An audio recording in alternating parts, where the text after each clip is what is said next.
What's up, blockchain, crypto kids, Bitsgap lovers? How you all doing today? I'm coming at you from Bitsgap. Obviously, we're going to talk about the importance of managing your bots, give a couple tips and tricks on how to do that. Just do a little Bitsgap hanging out, right? So we just got over this dip and all sorts of different manipulations, causing it. But, I see these dips as major opportunities and like life-changing events, and I am all about them. And people are like, oh, we don't want all this manipulation in the market. I'm like, no, bring it in.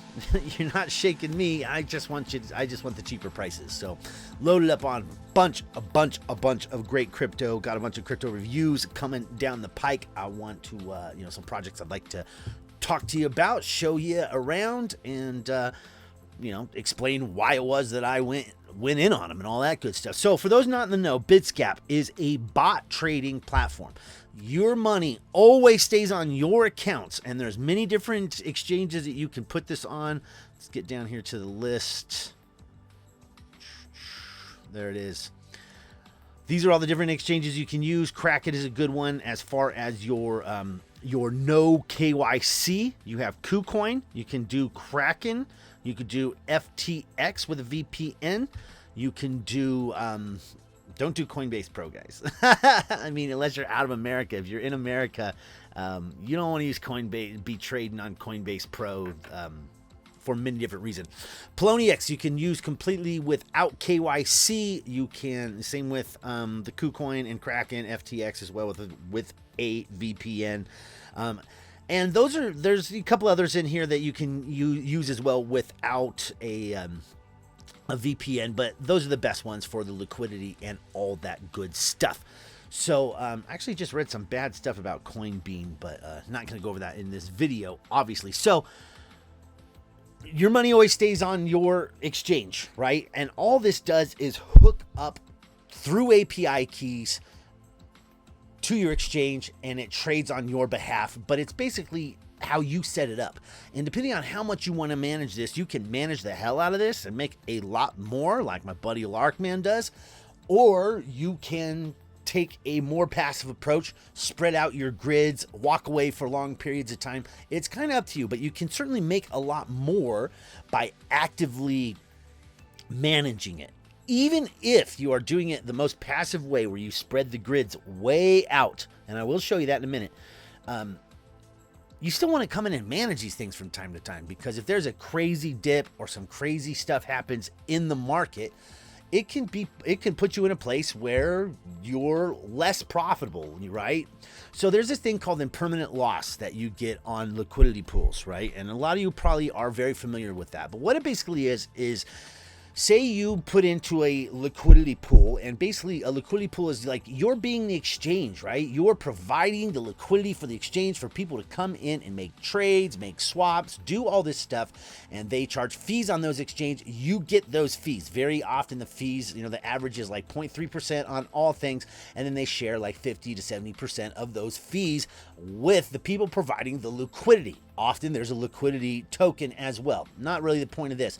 What we're talking about now is the impermanent loss. What impermanent loss is say you put in $1,000 worth of Bitcoin and $1,000 worth of USDT. The pool traded all around. It did all sorts of stuff. You may not end up, with your $1,000 of BTC and your $1,000 of USDT plus the fees, your profits. You might end up with $900 of USDT and $1,100 worth of Bitcoin, or $500 of Bitcoin and $1,500 of USDT. Do you see what I'm saying there? You will always have your $2,000 of your original investment, but you don't know which side it's going to be on, which side of the money that's going to be on. It could be over there all in USDT, or it could be over there all in Bitcoin. Doesn't really matter, right? Because you could just sell that USDT and get your Bitcoin back. But if you're not managing it, and everything had been pushed into USDT, and then Bitcoin ran away with the spoon and went to the moon, you could be sitting there holding what didn't go up. Or if something crashed, you could be sitting there holding that. Now, there is something that happens very similar in Bitsgap, where depending on what the market does, if it can go ups, down, you can end up holding a lot more of one crypto than the other based on what you want, right? Because the crypto is the bot is taking the profits in your base pair. Let's go over to Bitsgap and have a look at that. So the profits are coming in your base pair, and that would be this here, right? So you have in this scenarios here, all this here, BTC, BTC, Tron, ETH, BTC. That's the profit. That's what your profit is. And your profit is kicked over here into your account that you can grab and use and add things to. So let's say I have 4 or 5 different pairs of Ethereum. All the Ethereum that's being generated as profit is being pushed over here into this Ethereum, right? I didn't have any Ethereum here yesterday because I used it all. But now I'm back to $470 worth of Ethereum that I made in a day. So you can take this Ethereum and help manage your bots. But let's continue down this road. So you have this number here, and it spits your profit over here. And that profit is determined based off of this value. See the value here? This value, your 4,292 Tron, that this bot's value is, anything, it holds on to that much. And then anything else that's over that, it kicks over here into the side in Tron. Doesn't kick over WIN tokens. Here, kicks over KCS. Doesn't kick over DOT. So, depending on what happens, you could end up with a lot more DOT versus KCS. You can end up with all DOT or very, very little DOT. The bot is just noticing what your profit is, and anything over this, it kicks over here. But you could end up way lopsided with way too many DOT and very little KCS. Kind of like how impermanent loss works on liquidity pools. Not exactly. So if you come over here and click this button with the graph, you'll see exactly what you got, right? 40 DOT, 27.59 KCS. And those are what you have in open orders for a total of 134 KCS. And it shouldn't ever reach above this 137. If it does, it kicks it out in KCS over there into your profit, right?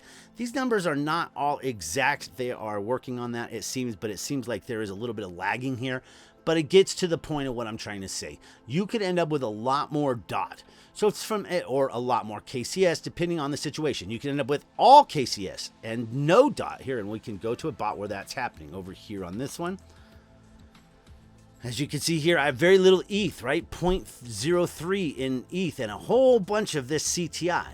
So from time to time, you may want to come in and sell some of that CTI to bring your ETH up, or bring in some outside ETH and add it to the bot, which would raise this number, which is what I've been actively doing. Like, so let's look at this one. See how it went out of range? It went completely out of range. Now, why is that? Well, it's the way it changed. I had to reset the bot from here, from where it was before. I reconfigured it, but then the price just tanked. I didn't have very much TRX to add to the bot, so it just blew through that really quick, turning it all into BTT. And we'll click over here and have a look at that. So you see I have 0 TRX, but I have a whole bunch, all the money's in BTT, right? But I still have my investment total of 25,000 Tron, but it's all in BTT. I got nothing left in Tron, so it's got nothing left to trade. So if you don't manage this, this bot is sitting here doing nothing until the price runs up into this and it starts hitting these grids and starts trading, because it put the Tron over here in my profit. It didn't rebuild the grids. Now the classic bot is supposed to rebuild more than the S bot does. We're not going to worry about that right now. We're just talking about how to manage this thing. So we come in here and we want to manage this BitTorrent versus Tron, right? So we can sell some of the BitTorrent, add some Tron down there and get the thing trading again and get it earning profits. Or I can take the little bit of Tron that these pairs, see here, this one ends in TRX, this one ends in TRX, this one ends in TRX. So those are all paying me extra Tron, and collectively together they have earned me this here. Where were we at here? I had some Tron, right?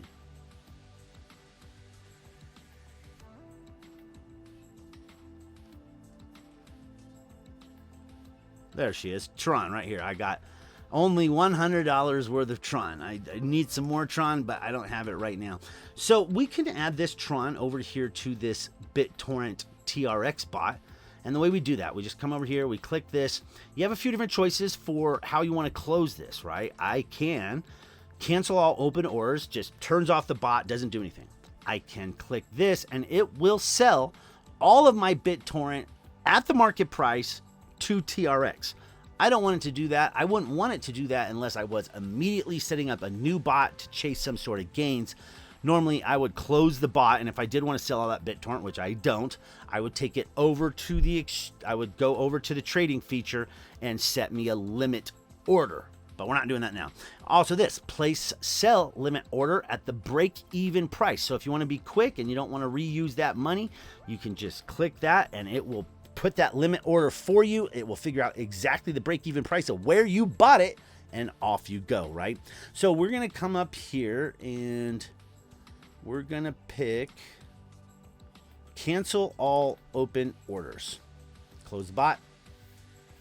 BTT TRX bot cancel. Now, really, I should send over quite a bit more Tron or sell some of that BTT, but I don't want to do that. I want to show you how to use this in order, using the crypto that you have. So we have BTT TRX. We have almost no TRX, right? Like $100 worth. So we're going to zoom in here really close. We're going to keep us on the S bot. We're going to add the trailing up feature, and this grid spacing is not bad, but we're going to drop that down a few grids to start with. And we're going to look at what we have here.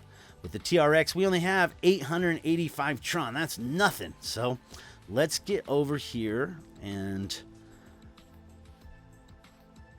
lower price, 2,500 Tron. I mean, it can't even hardly understand 1,000 Tron. It's such a small number. So 885 Tron, we got to get that down even more. So 1,200 Tron, you can lower this and get it down to where if you don't want to sell any, which I don't really want to sell any right now. I just want to add this little bit of Tron. And the way that I'm doing this, because I'm not setting up the big grids, right? If I came and did this and added this, maybe added some more grids here, 50, now at 1.53, that's fantastic. And we brought in the chart and we take a big long look at it and see where it's at. And maybe I even wanted to go a little bit bigger and I did this. This is a passive bot. You could load this bot, walk off for weeks and not have to worry about this bot. But I'm trying to focus in on that little bit of money I got. So we're going to drop this down and we want to get, look, there we go, 991 Tron out of 885. Maybe we'll stick with that, sell just a couple of the BTT so we can get it traded. It will just trade right back. Let's put that at a 1. That gives us 30 grids. I think I could even go down from that. We'll go 20 grids. We'll get this thing popping off. Still 2,000 Tron. Let's bring this up a little bit. It's basically going to have one single order to work with. 1,000 Tron. And we're at 885 Tron. And tomorrow I'll come in and move this around. I do need to bring some more Tron over here. 1,000 Tron. Such a small amount of Tron. It's very funny. Okay. I think I want to bring this down a lot tighter. Hopefully it doesn't raise the Tron too much. It did. It brought it up to 1,600. 826, which basically gives me one single grid of Tron to break. So, but at least it will be back trading again. And I may have to manage this a few more times. If I had some more Tron, I could add more Tron here and I wouldn't have to manage it near as much. We're going to run with this for right now and see if we can get that loaded.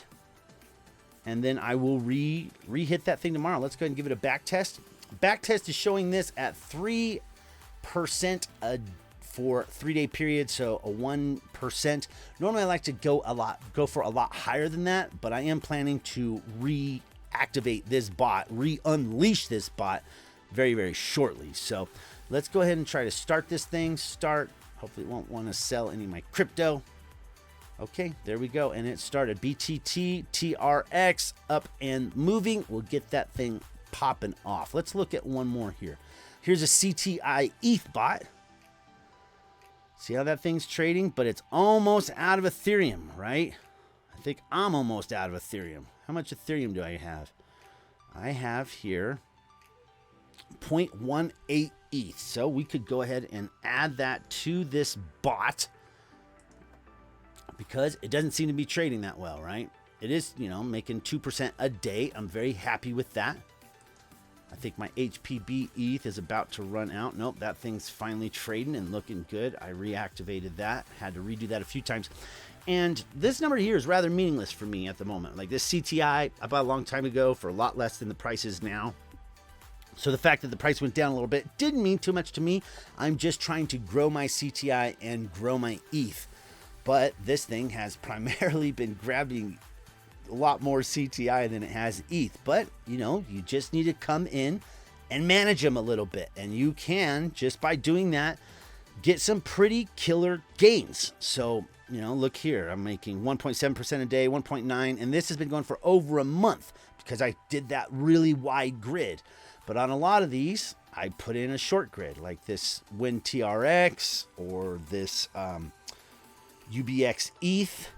I managed that a lot. 10% a day I made for 4 days in a row, almost 5 days. So 43% in 4 days, 23 hours, not too bad. And it got me a nice run up with that. But again, not the first time I ran the bot. I bought a lot of this UBX way down here and had fun for this whole stuff. UBX has made me a lot of Ethereum. I run that bot over and over again. And then when UBX went low, I freaking bought a whole bunch of UBX and sent it on over. So there we go. We just came in. We managed some bots.